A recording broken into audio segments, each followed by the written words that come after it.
जय हिंद फ्रेंड। इस वीडियो के माध्यम से हम देखने वाले हैं बिहार दरोगा एग्जाम के लिए रोशन आनंद सर के द्वारा तैयार किया गया 100 नंबर का प्रैक्टिस शीट जो फुल लेंथ टेस्ट होगा। यह 26/5/2025 को क्लास में ही कराया गया था। आगामी आने वाले बिहार दरोगा एग्जाम के लिए यह टेस्ट काफ़ी ज़्यादा रामबाण होगा। वैसे भी रोशन आनंद सर को दरोगा गुरु के नाम से ही अब जाना जाएगा। ठीक है, आप हमें कमेंट के माध्यम से ज़रूर बताएंगे कि इसमें आपने कितने प्रश्नों का करेक्ट उत्तर दिया है। ठीक है, आइए हम चलते हैं अपने प्रश्नों की ओर और इसके सारे प्रश्नों को काफ़ी अच्छे से देखते हैं। आज का हमारा पहला प्रश्न है कि गांधी इरविन समझौते के संदर्भ में कौन सा कथन असत्य है। ठीक है, तो सबसे पहले हम इसकी आंसर को टिक कर देते हैं। ऑप्शन नंबर ए और बी दोनों असत्य है। ये समझने वाला प्रश्न है, आइए हम इसे समझते हैं। ऑप्शन नंबर ए कह रहा है कि सरकार हिंसक तथा अहिंसक सभी प्रकार के राजनीतिक बंदियों को रिहा करने पर सहमत हो गए थे। ठीक है, तो दोस्तों यहाँ पे हिंसक और अहिंसक दोनों दे रहा है, तो सरकार अहिंसक को तो छोड़ने के लिए रेडी हो गए थे, लेकिन अहिंसक के लिए रेडी नहीं हुए थे, क्योंकि इन्होंने कहा था कि जैसे बात उठी थी कि भगत सिंह, राजगुरु और सुखदेव को छोड़ दिया जाए, तो सरकार का साफ साफ कहना था कि नहीं, इन्होंने हिंसा फैलाने का कार्य किया, इसीलिए हम इन्हें नहीं छोड़ेंगे। ठीक है, तो ऑप्शन नंबर ए आपका गलत हो गया। ऑप्शन नंबर बी कह रहा है कि इस समझौते में नमक बनाने का अधिकार तथा विदेशी वस्त्रों और शराब की दुकान पर धरना देने के अधिकार को समाप्त कर दिया गया था। तो दोस्तों इसमें समाप्त नहीं किया गया था, बल्कि छूट दे दिया गया था। सरकार का कहना था कि अगर आपको लगे कि हाँ आपके खिलाफ कुछ गलत हो रहा है तो आप अपनी मांग खुलकर कर सकते हैं, इसके लिए हम आपको पूरा छूट देते हैं। ठीक है, तो यहाँ पे ऑप्शन बी भी गलत हो गया, तो उत्तर हो जाएगा ऑप्शन नंबर ए और बी करेक्ट। ठीक है, असत्य है। आइए हम देखते हैं प्रश्न नंबर 2। प्रश्न नंबर 2 कह रहा है कि परिपक्व अवस्था वाले हड़प्पाई स्थलों की पहचान करें। परिपक्व से क्या अर्थ है कि विकसित अवस्था वाले हड़प्पाई स्थलों की पहचान करें। तो यहाँ पे सभी के सभी स्थल आपको विकसित ही दिखाई दे रहे हैं, क्योंकि 2500 ईसा पूर्व से लेकर के 1750 ईसा पूर्व तक के सिंधु घाटी सभ्यता के सभी स्थल पूरी तरह से विकसित थे। ठीक है, तो यहाँ पे उत्तर हो जाएगा ऑप्शन नंबर डी। 1, 2, 3, 4 इसके सभी स्थल विकसित ही रहे थे। ठीक है, आइए हम देखते हैं प्रश्न नंबर 3। प्रश्न नंबर 3 कह रहा है कि बंगाल में द्वैत शासन को स्थापित करने वाले और द्वैत शासन को अंत करने वाले गवर्नर कौन थे। तो द्वैत शासन लगाया था क्लाइव ने। ठीक है, और इसे समाप्त किया था वारेन हेस्टिंग ने। क्लाइव ने इसे 1765 ईस्वी में लगाया था और वारेन हेस्टिंग ने इसे 1772 ईस्वी में समाप्त किया था। तो ऑप्शन नंबर बी करेक्ट हो जाएगा। ठीक है, प्रश्न नंबर 4 कह रहा है कि निम्नलिखित में से बंगाल के किस गवर्नर जनरल को मार्क्सविस की उपाधि प्रदान की गई थी। तो मार्क्सविस कहा जाता था ब्रिटेन में विजेता को। ठीक है, तो यह लॉर्ड कॉर्नवालिस को उपाधि दी गई थी, मार्क्सविस की उपाधि। ठीक है, आइए हम देखते हैं प्रश्न नंबर 5 को। प्रश्न नंबर 5 कह रहा है कि 1857 के विद्रोह के किस नायक को विद्रोह का प्रकाश स्तंभ और डंका शाह के नाम से भी जाना जाता है। तो उत्तर हो जाएगा ऑप्शन नंबर बी, मौलवी अहमद शाह को। प्रश्न नंबर 6 कह रहा है कि सन 1930 ईस्वी में पारित शारदा एक्ट के द्वारा लड़के एवं लड़कियों की विवाह की न्यूनतम आयु कितनी निर्धारित की गई थी। तो लड़कों की आयु निर्धारित की गई थी 18 वर्ष और लड़कियों की आयु निर्धारित की गई थी 14 वर्ष। वर्तमान में यह हो गया है कि लड़के अगर 21 वर्ष में शादी करेंगे तो लड़कियां भी 21 वर्ष में ही शादी करेंगे। ठीक है, ये बात तो सही है। ठीक है, आइए हम देखते हैं प्रश्न नंबर 7। प्रश्न नंबर 7 कह रहा है कि निम्नलिखित में से किस आंदोलन के नेता ने स्वयं को हजरत मोहम्मद की तरह एक अवतार मानते थे। तो अहमदिया आंदोलन के नेता स्वयं को हजरत मोहम्मद की तरह अवतार मानते थे। ठीक है, प्रश्न नंबर 8 क्या कह रहा है, मुझे देखते हैं। प्रश्न नंबर 8 कह रहा है कि इंडियन एसोसिएशन के प्रमुख कार्यों में क्या सम्मिलित नहीं था। क्या सम्मिलित नहीं था, तो यहाँ पे उत्तर हो जाएगा यहाँ पे हमारा ऑप्शन नंबर बी। ठीक है, उच्च प्रशासनिक पदों का भारतीयकरण करने की मांग, यह सम्मिलित नहीं था। ठीक है, आइए हम देखेंगे प्रश्न नंबर 9 को। प्रश्न नंबर 9 कह रहा है कि कांग्रेस की स्थापना के समय निम्नलिखित में से कौन सा कथन असत्य है, उसका चयन कीजिए। तो आइए हम देखते हैं, यहाँ पे ऑप्शन नंबर बी हो जाएगा असत्य। कैसे, कांग्रेस के प्रथम अधिवेशन में 72 प्रतिनिधियों ने भाग लिया था, न कि 82, इसीलिए यह असत्य हो जाएगा। ठीक है, आइए हम देखते हैं प्रश्न नंबर 10 को। प्रश्न नंबर 10 क्या कह रहा है, मुझे देखते हैं। निम्नलिखित पर विचार कीजिए। जिन्होंने लॉर्ड वेलेस्ली के सहायक संधि की थी और उनके द्वारा किए गए संधियों का सही क्रमानुक्रम नीचे दिए गए कूट की सहायता से चुनिए। ठीक है, तो आइए हम देखते हैं कि सहायक संधि को सबसे पहले किसने अपनाया था। तो सबसे पहले हैदराबाद ने अपनाया था। कब? तो 1798 ईस्वी में हैदराबाद ने अपनाया था। उसके बाद मैसूर ने अपनाया था। कब? 1799 में मैसूर ने अपनाया था। उसके बाद अवध ने अपनाया था, 1801 ईस्वी में अपनाया था। उसके बाद ग्वालियर ने अपनाया था, 1804 ईस्वी में अपनाया था। तो यहाँ पे देख रहे हैं आप, सभी क्रम से लगे हुए हैं। ठीक है, पहले हैदराबाद हो जाएगा, फिर मैसूर हो जाएगा, फिर अवध हो जाएगा और फिर ग्वालियर हो जाएगा। तो यहाँ पे उत्तर हो जाएगा ऑप्शन नंबर 1 करेक्ट। ठीक है, आइए हम देखते हैं प्रश्न नंबर 11 को। प्रश्न नंबर 11 कह रहा है कि आंग्ल नेपाल युद्ध का अंत किस संधि के द्वारा हुआ था। तो उत्तर हो जाएगा यहाँ पे हमारा ऑप्शन नंबर सी, आंग्ल नेपाल युद्ध हुआ था सुगौली के संधि के द्वारा। ठीक है, प्रश्न नंबर 12 कह रहा है राजा राम मोहन राय द्वारा स्थापित प्रथम संस्था कौन थी। तो उत्तर हो जाएगा हमारा ऑप्शन नंबर बी, राजा राम मोहन राय के द्वारा प्रथम संस्था आत्मीय सभा की स्थापना की गई थी। कब की गई थी? तो 1815 ईस्वी में की गई थी। ठीक है, आइए हम देखते हैं प्रश्न नंबर 13 को। प्रश्न नंबर 13 कह रहा है कि भारतीय परिषद अधिनियम 1892 के प्रावधानों में क्या सम्मिलित नहीं था। तो यहाँ पे उत्तर हो जाएगा हमारा ऑप्शन नंबर डी, गैर सरकारी सदस्यों को बजट पर संशोधन प्रस्ताव रखने का अधिकार दिया गया। यह गलत है। ठीक है, असत्य हो जाएगा। आइए हम प्रश्न नंबर 14 को देखते हैं। प्रश्न नंबर 14 कह रहा है कि 3 संगम सभा का आयोजन कराया गया था। 3 संगम सभा का आयोजन कराया गया था। निम्नलिखित में से किसकी अध्यक्षता आयोजित किए गए थे। एक सेकंड फिर से पढ़ते हैं। 3 संगम सभा का आयोजन कराया गया था। ठीक है, निम्नलिखित में से किसकी अध्यक्षता में आयोजित किए गए थे। तो आइए हम देखते हैं पहला का कौन किया था, दूसरे का कौन किया था, तीसरे का कौन किया था। ठीक है, तो पहले की अध्यक्षता अगस्त ऋषि ने किया था, दूसरे का अगस्ता कौन किया था, तो अगस्त ऋषि ने ही किया था, और तीसरे का अगस्ता नक्कियर ने किया था। ठीक है, तो यह संगम सभा के तीनों अध्यक्ष यही रहे। ठीक है, आपको हम क्रम से लगा दिए। आइए हम देखते हैं प्रश्न नंबर 15। प्रश्न नंबर 15 कह रहा है कि नालंदा विश्वविद्यालय के बारे में निम्नलिखित में से कौन सा कथन सही नहीं है। तो आइए हम यहाँ पे देखते हैं, ऑप्शन नंबर सी हो जाएगा इनमें से असत्य कथन। कैसे? कि हमें इसके बारे में केवल चीनी यात्रियों के लेखन के माध्यम से ही प्राप्त हुआ है, जानकारी प्राप्त हुआ है। तो दोस्तों ये गलत हो गया। नालंदा विश्वविद्यालय के बारे में केवल हमें चीनी यात्रियों के लेखन से ही साक्ष्य नहीं मिले हैं, बल्कि कई ज़्यादा साक्ष्य मिले हैं नालंदा विश्वविद्यालय के बारे में। ठीक है, तो जहाँ पे केवल लगा देगा वो थोड़ा सा गलत होने की संभावना ज़्यादा हो जाता है। ठीक है, आइए हम देखते हैं प्रश्न नंबर 16 को। प्रश्न नंबर 16 कह रहा है कि निम्नलिखित में से किस पुरावेत्ता ने सर्वप्रथम सिंधु घाटी सभ्यता के मोहनजोदड़ो स्थल की खोज की थी। तो मोहनजोदड़ो स्थल की खोज किसने किया था। तो उत्तर हो जाएगा ऑप्शन नंबर सी, राखल दास बनर्जी ने किया था। कब किया था। तो 1922 ईस्वी में किया था। वही हड़प्पा सभ्यता की खोज किसने किया था। तो दयाराम सैनी जी ने किया था। कब किया था। तो 1921 ईस्वी में किया था। ठीक है, आइए हम देखते हैं प्रश्न नंबर 17 को। प्रश्न नंबर 17 कह रहा है कि द्वितीय विश्व युद्ध के दौरान जापान ने पर्ल हार्बर पर किस तारीख को हमला किया था। तो यह पर्ल हार्बर कहाँ का क्षेत्र है। तो अमेरिका का क्षेत्र है। जापान ने सबसे पहले 1941 में, यानी कि 7 दिसंबर 1941 में अमेरिका पर हमला किया था। अमेरिका के किस क्षेत्र पर। तो पर्ल हार्बर क्षेत्र पर। उसके बाद अमेरिका परेशान होकर जापान पर हमला किया था 6 अगस्त को हिरोशिमा पे और 9 अगस्त 1945 को नागासाकी पर। ऐसे ही जापान पे हमला नहीं किया गया था अमेरिका के द्वारा। ठीक है, पहले जापान के द्वारा ही बदमाशी किया गया था। आइए हम देखते हैं प्रश्न नंबर 18 को। प्रश्न नंबर 18 कह रहा है कि अमेरिकी क्रांति ने अगली किस क्रांति को अत्यधिक प्रेरित किया था। तो उत्तर हो जाएगा ऑप्शन नंबर ए, फ्रांसिस क्रांति को सबसे ज़्यादा प्रेरित किया था। फ्रांसिस क्रांति कब हुआ था। तो फ्रांसिस क्रांति हुआ था 1789 से लेकर के 1799 ईस्वी में। प्रश्न नंबर 19 कह रहा है कि निम्नलिखित में से किस अधिनियम के द्वारा ईस्ट इंडिया कंपनी ने चीन के साथ व्यापार पर अपना एक अधिकार खो दिया। तो उत्तर हो जाएगा option number B, charter act 1913 के तहत। ठीक है। और संपूर्ण रूप से तो 1833 के तहत चाय और चीन पूरा मिला करके अधिकार खो दिया था, ठीक है। आइए हम देखेंगे प्रश्न नंबर 20 को। प्रश्न नंबर 20 कह रहा है कि भारतीय संघवाद असमवाद संघवाद के सिद्धांत पर आधारित है, जिसके तहत सभी राज्य समान नहीं है और कई को विशेष राज्य का दर्जा प्राप्त है। निम्नलिखित में से किस अनुच्छेद के तहत नागालैंड को विशेष राज्य का दर्जा प्राप्त है? तो नागालैंड को विशेष राज्य का दर्जा प्राप्त है अनुच्छेद 371 के ए के तहत, ठीक है।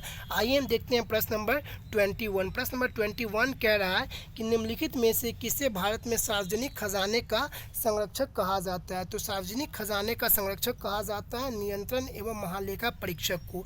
नियंत्रण एवं महालेखा परीक्षक को अंग्रेजी में कैग कहते हैं। क्या कहते हैं? कैग कहते हैं। कंप्ट्रोलर ऑडिटर जनरल कहते हैं, ठीक है। इसका संविधान के किस आर्टिकल में वर्णन किया गया है? तो संविधान के आर्टिकल 148 में किया गया है कैग का वर्णन, ठीक है। आइए हम देखते हैं प्रश्न नंबर 22 को। प्रश्न नंबर 22 कह रहा है कि केंद्र और राज्य के बीच केंद्रीय संसाधन के निर्माण पर सलाह देने के लिए भारत के राष्ट्रपति द्वारा कौन सा निकाय गठित किया गया था? तो उत्तर हो जाएगा ऑप्शन नंबर बी, वित्त आयोग का गठन किया गया था। वित्त आयोग का गठन किस आर्टिकल के तहत किया गया था? तो आर्टिकल 280 के तहत किया गया था, ठीक है। आइए हम देखेंगे प्रश्न नंबर 23। प्रश्न नंबर 23 कह रहा है कि समान वोटिंग के मामले में निम्नलिखित में से कौन सामान्य में केवल साधारण मत डाल सकता है? तो उत्तर हो जाएगा यहाँ पे हमारा ऑप्शन नंबर डी, लोकसभा के अध्यक्ष सामान्य मत डाल सकता है।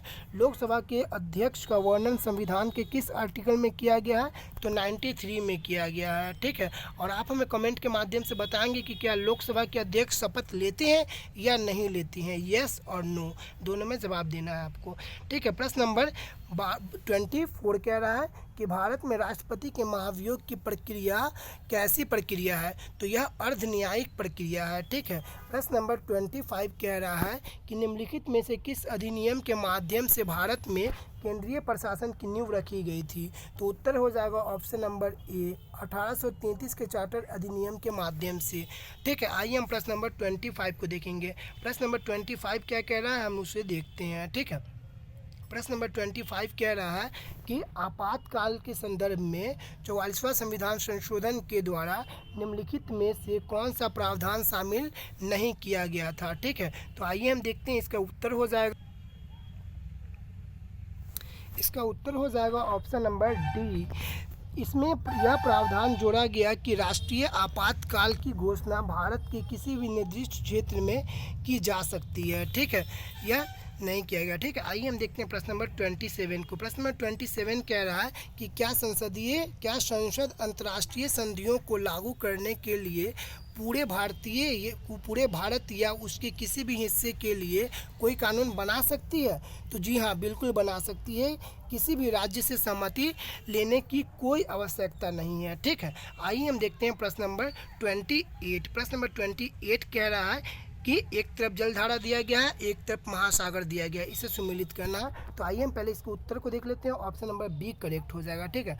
गल्फ स्ट्रीम कहाँ बहती है? तो उत्तरी अटलांटिक महाद्वीप में बहती है, ठीक है। हमबोल्ट कहाँ बहती है? तो यह प्रशांत महासागर में बहती है, ठीक है। और फॉकलैंड कहाँ बहती है? तो फॉकलैंड जलधारा दक्षिण अटलांटिक महासागर में बहती है। अलगोहास जलधारा कहाँ बहती है? तो यह हिंद महासागर में बहती है, ठीक है। आइए हम देखते हैं प्रश्न नंबर 29। प्रश्न नंबर 29 कह रहा है कि निम्नलिखित में से किस शैलों का निर्माण दाब आयतन एवं तापमान परिवर्तन की प्रक्रिया के फलस्वरूप होता है?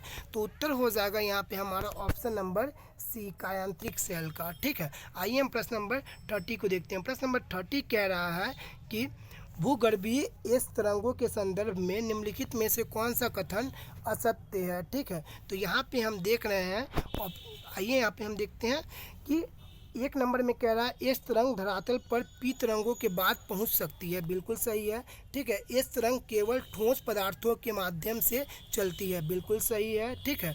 और एस तरंग सबसे ज़्यादा विनाशकारी तरंग होती है, नहीं, ये गलत हो जाएगा। तीसरा नंबर गलत हो जाएगा, क्योंकि एस तरंग सबसे ज़्यादा विनाशकारी नहीं होती है, बल्कि एल तरंग सबसे ज़्यादा विनाशकारी होती है। कौन सी तरंग? एल तरंग सबसे ज़्यादा विनाशकारी होती है। तो आइए हम इसके ऑप्शन को देख लेते हैं। क्या हो जाएगा कि ऑप्शन यहाँ पे है दिया हुआ, ऑप्शन हो जाएगा ऑप्शन नंबर डी, केवल 3 असत्य है। ठीक है, आइए हम देखेंगे प्रश्न नंबर 31 को। प्रश्न नंबर 31 कह रहा है कि स्वर्णिम चतुर्भुज महाराज मार्ग भारत के किन शहरों को आपस में जोड़ता है? तो उत्तर हो जाएगा option number A, Delhi, Kolkata, Chennai और मुंबई को आपस में जोड़ता है। ठीक है, आइए हम प्रश्न नंबर 32 को देखेंगे। प्रश्न नंबर 32 कह रहा है कि निम्नलिखित में से किस लौह अयस्क का उपयोग विद्युत उद्योग में विशेष रूप से होता है? तो उत्तर हो जाएगा हमारा ऑप्शन नंबर बी, हेमेटाइट का। ठीक है, हेमेटाइट का सबसे अधिक उपयोग होता है। ठीक है, ये सभी लोहे के ही अयस्क होते हैं। ठीक है, आइए हम देख लेंगे। और प्रश्न नंबर 33 कह रहा है कि बीच बचाओ आंदोलन का संबंध किस राज्य से है? बीच बचाओ आंदोलन का संबंध किस राज्य से है? तो उत्तराखंड से है। ठीक है, आइए हम देखेंगे प्रश्न नंबर 34। प्रश्न नंबर 34 कह रहा है कि नोक्रेक जैव मंडल निश्चय मेघालय की निम्नलिखित में से किस पहाड़ियों का हिस्सा है? तो उत्तर हो जाएगा ऑप्शन नंबर बी, मेघालय के खासी पहाड़ियों का हिस्सा है। ठीक है, प्रश्न नंबर 35 कह रहा है कि भारतीय उपमहाद्वीप में मानसून के निवर्तन का प्रमुख कारण क्या है? तो यहाँ पे उत्तर हो जाएगा हमारा ऑप्शन नंबर ए, बंगाल की खाड़ी में बनने वाली चक्रवाती अपदाब। ठीक है, आइए हम प्रश्न नंबर 36 को देखते हैं। प्रश्न नंबर 36 कह रहा है कि हिमालय पर्वत श्रेणियाँ की किन 2 श्रेणियों के बीच सिंध नदी अप्रभावित होती है? तो यहाँ पे उत्तर हो जाएगा ऑप्शन नंबर बी, लद्दाख और जास्कर के बीच। प्रश्न नंबर 37 क्या कह रहा है? अंडमान निकोबार द्वीप समूह में किस प्रकार के वन पाए जाते हैं? तो उत्तर हो जाएगा हमारा ऑप्शन नंबर बी, सदाबहार वन पाए जाते हैं। ठीक है, प्रश्न नंबर 38, निम्नलिखित में से कौन सा कथन असत्य है? निम्नलिखित में से कौन सा कथन असत्य है? तो उत्तर हो जाएगा ऑप्शन नंबर सी, उडगमंडल जिसे ऊटी के नाम से भी जाना जाता है, यह अन्नामलाई पर्वतमाला में स्थित एक महत्वपूर्ण हिल है। दोस्तों, यह अन्नामलाई में नहीं है बल्कि नीलगिरी पहाड़ी में स्थित है। ठीक है, आइए हम देखते हैं प्रश्न नंबर 39 को। प्रश्न नंबर 39 कह रहा है, दोस्तों हमारा घर रोड के किनारे है, थोड़ा गाड़ियाँ वगैरह थोड़ा ज़्यादा चलती है, एक सेकेंड हम थोड़ा सा रुकते हैं।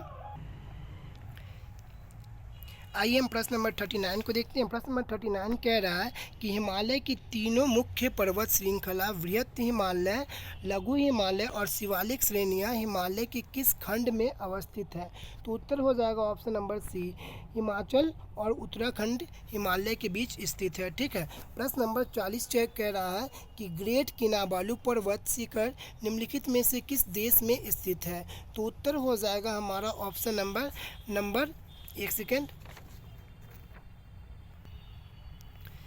ग्रेट किनाबालू पर्वत यह मलेशिया में स्थित है। ठीक है, आइए हम आगे बढ़ते हैं। प्रश्न नंबर 41 को देखते हैं। दोस्तों थोड़ा सा माथे से पसीना गिर रहा है तो डिस्प्ले पे थोड़ा ज़्यादा पड़ जा रहा है, इसलिए प्रॉब्लम हो रही है। चलिए आते हैं, हम देखते हैं 41 को। प्रश्न नंबर 41 कह रहा है कि नागफनी के पौधे में प्रकाश संश्लेषण निम्नलिखित में से किस भाग में होता है? तो उत्तर हो जाएगा ऑप्शन नंबर बी, तने में होता है। ठीक है, आइए हम देखते हैं प्रश्न नंबर 42 को। प्रश्न नंबर 42 कह रहा है कि निम्नलिखित में से कौन सा पादप कीटों को पकड़कर अपना आहार प्राप्त करता है? तो उत्तर हो जाएगा ऑप्शन नंबर सी, घटपर्णी। ठीक है, प्रश्न नंबर 43 कह रहा है कि प्रकाश संश्लेषण प्रक्रम द्वारा पौधे कार्बोहाइड्रेट का संश्लेषण करते हैं और यह कार्बोहाइड्रेट निम्नलिखित में से किससे मिलकर बना होता है? तो उत्तर हो जाएगा यहाँ पे हमारा ऑप्शन नंबर आइए यहाँ पे हम देख लेते हैं, ये थोड़ा सा कूट के वाला है। ठीक है, तो यहाँ पे कौन कौन सा उत्तर हो जाएगा? तो कार्बन हो जाएगा, हाइड्रोजन हो जाएगा और ऑक्सीजन हो जाएगा। 1, 2, 3 ये सभी के सभी सही हो जाएगा। फिर से हम पढ़ लेते हैं। प्रकाश संश्लेषण प्रक्रम के द्वारा पौधे कार्बोहाइड्रेट का संश्लेषण करते हैं। यह कार्बोहाइड्रेट निम्नलिखित में से किससे मिलाकर बना होता है? तो कार्बन, हाइड्रोजन और ऑक्सीजन ये तीनों को मिलाकर बना होता है। आइए हम प्रश्न नंबर 44 को देखेंगे। प्रश्न नंबर 44 भी मिलान करने वाला है, आइए हम इसे देख लेते हैं। ठीक है, तो आइए देखते हैं इसे कि अमाशय पहले हम देखेंगे, ठीक है। छोटी आंत, छोटी आंत का काम क्या होता है? तो यह भोजन या पचे भोजन को रुधिर वाहिकाओं में अवशोषण करते हैं, ठीक है। बड़ी आंत, बड़ी आंत का काम क्या होता है? तो बड़ी आंत का काम होता है जल का अवशोषण करना। और यकृत, यकृत क्या क्या होता है? तो शरीर की सबसे बड़ी ग्रंथि कौन सी है? तो यकृत शरीर की सबसे बड़ी ग्रंथि है, ठीक है। और फिर देखेंगे अमाशय, अमाशय तो ये क्या काम करता है? तो अम्ल का विमोचन करता है, ठीक है। तो यहाँ पर उत्तर हो जाएगा ऑप्शन नंबर बी करेक्ट, ठीक है। आइए हम देखेंगे प्रश्न नंबर 45 को। प्रश्न नंबर 45 कह रहा है कि निम्नलिखित में से कौन सा पदार्थ हमारी पेशियों में संचित होती है जिससे ऐंठन होता है, ठीक है। तो लैक्टिक अम्ल से हमारे शरीर में अगर जम जाता है तो वहाँ पे दर्द होना शुरू हो जाता है, ठीक है। लैक्टिक अम्ल अगर शरीर के किसी भी भाग में अगर जम गया तो वहाँ पे दर्द स्टार्ट हो जाता है, ठीक है। आइए हम प्रश्न नंबर 46 को देखते हैं। खाद्य पदार्थों में मिलाए जाने के बाद अपनी श्वसन प्रक्रिया में खमीर इष्ट निम्नलिखित में से क्या उत्पादन करते हैं? तो उत्तर हो जाएगा यहाँ पे ऑप्शन नंबर, एक सेकेंड, उत्तर हो जाएगा यहाँ पे ऑप्शन नंबर सी, नाइट्रोजन, ठीक है। आइए हम देखेंगे प्रश्न नंबर 47। प्रश्न नंबर 47 कह रहा है कि निम्नलिखित में से नेत्रों का कौन सा भाग नेत्रों के विशिष्ट रंग के लिए उत्तरदायी होता है?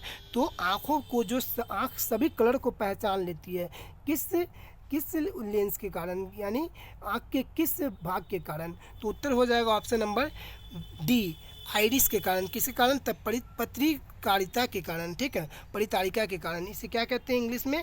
तो आइरिस कहते हैं, ठीक है। आइए हम देखेंगे प्रश्न नंबर 48। प्रश्न नंबर 48 कह रहा है कि लाइसोसोम के बनने के लिए निम्नलिखित में से कौन सा उत्तरदायी होता है? तो लाइसोसोम बनने के लिए सबसे ज़्यादा उत्तरदायी होता है गोल्जी बॉडी, ठीक है, जिसे गोल्जी उपकरण भी कहते हैं। प्रश्न नंबर 49, लिटमस विलियन जब ना तो अम्लीय होता है और ना ही क्षारीय होता है तो वह किस रंग का होता है? तो बैंगनी रंग का होता है, ठीक है। आइए हम प्रश्न नंबर 50 को देखते हैं। प्रश्न नंबर 50 क्या कह रहा है? तो एक तरफ पदार्थ दिया गया है, दूसरा तरफ पीएच वैल्यू दिया गया, उसे हम देखते हैं, ठीक है। तो मानव रक्त का पीएच मान क्या होता है? तो 7.3 से लेकर के 7.5 होता है, ठीक है। और दूध का पीएच मान क्या होता है? तो 6.54 होता है, ठीक है। मानव लार का पीएच मान क्या होता है? तो मानव लार का पीएच मान होता है आपको 5.5 से लेकर के 7.5। अमूत्र का पीएच मान क्या होता है? तो 6.5 से लेकर के 7.5, ठीक है। आइए हम देखेंगे प्रश्न नंबर 51 को। प्रश्न नंबर 51 क्या कह रहा है कि निम्नलिखित में से किसका उपयोग सोडा अम्ल अग्निशामक के रूप में किया जाता है? तो उत्तर हो जाएगा यहाँ पे option number C, baking soda का, ठीक है। 52 कह रहा है कि निम्नलिखित में से सर्वाधिक और न्यूनतम अभिक्रियाशीलता वाला युग्म कौन सा है?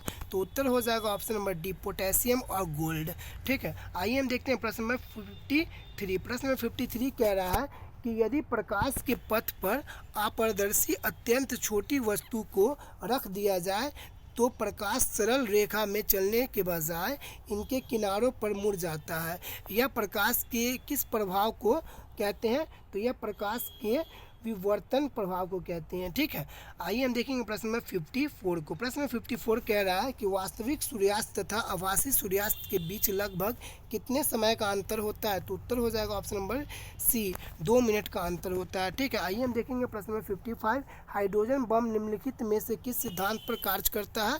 तो हाइड्रोजन बम अनियंत्रित संलयन पर आधारित है, असंलयन नियंत्रण पर कार्य करता है, ठीक है। आइए हम देखेंगे प्रश्न नंबर 56। प्रश्न नंबर 56 कह रहा है कि निम्नलिखित में से हाइड्रोजन के किस समस्थानिक के नाभिक में कोई न्यूट्रॉन नहीं होता है?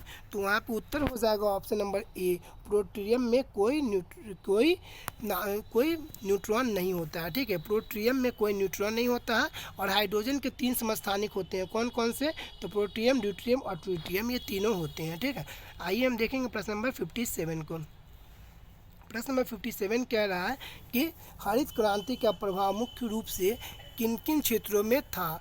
तो हरित क्रांति का प्रभाव मुख्य रूप से पंजाब, हरियाणा, पश्चिम उत्तर प्रदेश सभी में था, ठीक है। आइए हम देखते हैं प्रश्न नंबर 58, आर्थिक क्रियाकलापों के अंतर्गत द्वितीय क्षेत्र में सम्मिलित है?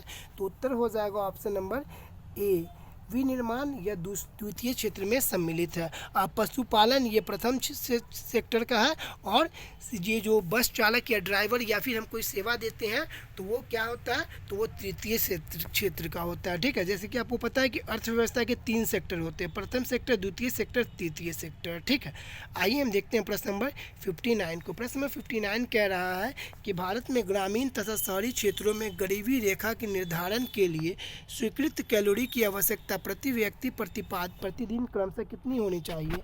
तो शहरी में होनी चाहिए 2100, ठीक है, और ग्रामीण में होनी चाहिए 2400 कैलोरी। ठीक है, आइए हम देखते हैं प्रश्न नंबर 60 को। प्रश्न नंबर 60 कह रहा है कि निम्नलिखित में से भारत के किस राज्य में शिशु मृत्यु दर सबसे कम है। तो उत्तर हो जाएगा यहाँ पे हमारा ऑप्शन नंबर बी, केरल में शिशु मृत्यु दर सबसे ज़्यादा कम है। आइए हम देखेंगे प्रश्न नंबर 61, निम्नलिखित में से किस संस्था के द्वारा मानव विकास रिपोर्ट का प्रकाशन किया जाता है। तो उत्तर हो जाएगा हमारा ऑप्शन नंबर बी, विश्व आर्थिक मंच के द्वारा। ठीक है, आइए हम प्रश्न नंबर 62 को देखेंगे। प्रश्न नंबर 62 कह रहा है कि निम्नलिखित में से कौन सा किसी भी देश की आर्थिक समृद्धि का सबसे उपयुक्त मापदंड है। तो उत्तर हो जाएगा यहाँ पे हमारा ऑप्शन नंबर सी, प्रति व्यक्ति आय। ठीक है, प्रति व्यक्ति आय निम्नलिखित में से क्या कह रहा है कि निम्नलिखित में से कौन सा किसी देश की आर्थिक समृद्धि का सबसे उपयुक्त मापदंड है। तो प्रति व्यक्ति आय सबसे उपयुक्त मापदंड होता है। ठीक है, आइए हम देखेंगे प्रश्न नंबर 63। प्रश्न नंबर 63 कह रहा है कि यदि श्रम पूंजी से सस्ता है तो अधिक श्रम प्रधान विधियों का प्रयोग होगा, और यदि श्रम की अपेक्षा पूंजी सस्ती है तो उत्पादन की अधिक पूंजी प्रधान विधियों को प्रयोग होगा। ऊपर दिया गया विवरण किस प्रकार की अर्थव्यवस्था को निरूपित करता है। तो उत्तर हो जाएगा ऑप्शन नंबर सी, पूंजीवादी अर्थव्यवस्था को निरूपित करता है। ठीक है, आइए हम देखेंगे प्रश्न नंबर 64। प्रश्न नंबर 64 कह रहा है कि भारत में निम्नलिखित में से किस पंचवर्षीय योजना में अर्थव्यवस्था के सामाजिक स्वरूप को अपनाया गया। तो यहाँ पर उत्तर हो जाएगा ऑप्शन नंबर ए, दूसरी पंचवर्षीय योजना में। प्रश्न नंबर 65, भारत में स्वतंत्रता से पहले निम्नलिखित में से किसने स्वनिर्धनता की अवधारणा पर विचार किया। तो उत्तर हो जाएगा ऑप्शन नंबर बी, दादा भाई नौरोजी ने। ठीक है, आइए हम प्रश्न नंबर 66 को देखेंगे। प्रश्न नंबर 66 कह रहा है कि मुद्रा सभी परिसंपत्तियों में सबसे तरल है। ठीक है, तो यहाँ पर उत्तर हो जाएगा ऑप्शन नंबर सी, क्योंकि यह क्रय एवं विक्रय का माध्यम है। ठीक है, आइए हम देखते हैं प्रश्न नंबर 67, निम्नलिखित में से कौन सी संस्था भारत में करेंसी नोट जारी करती है। तो आरबीआई भारत में करेंसी नोट जारी करती है। 68 कह रहा है कि किस मंत्रालय ने शतावरी बेहतर स्वास्थ्य के लिए, किस मंत्रालय ने शतावरी नामक योजना शुरू किया जो बेहतर स्वास्थ्य के लिए है। ठीक है, यह किस मंत्रालय ने शुरू किया। तो आयुष मंत्रालय ने शुरू किया। ठीक है, आइए हम देखेंगे प्रश्न number 69, Pinaka multiple rocket launch system किस संगठन के द्वारा विकसित किया गया है।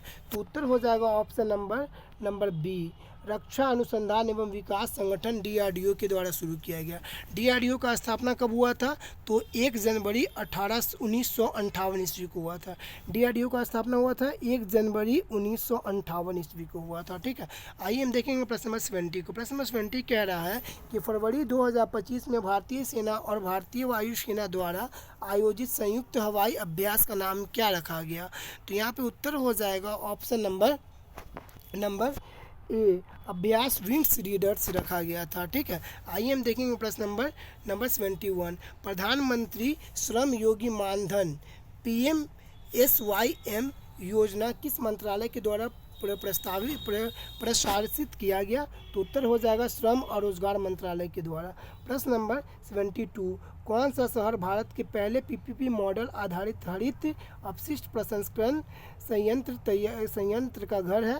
तो उत्तर हो जाएगा option number C, Indore water plus city में प्रथम स्थान पे है। वाटर प्लस सिटी में कौन प्रथम। तो इंदौर वाटर प्लस सिटी बन गया। ठीक है, आइए हम देखेंगे प्रश्न नंबर 73 को। प्रश्न नंबर 73 कह रहा है कि 2025 में म्यांमार में भूकंप के जवाब में भारत सरकार के द्वारा हाल ही में शुरू किए गए ऑपरेशन का नाम क्या है। तो उत्तर हो जाएगा option number B, operation Brahma. ठीक है, प्रश्न नंबर 74 कह रहा है कि किस राज्य केंद्र शासित प्रदेश ने अप्रैल 2025 में स्वास्थ्य देखभाल पहुंच को सुधार करने के लिए ई सेहत ऐप लॉन्च किया? तो जम्मू कश्मीर के द्वारा।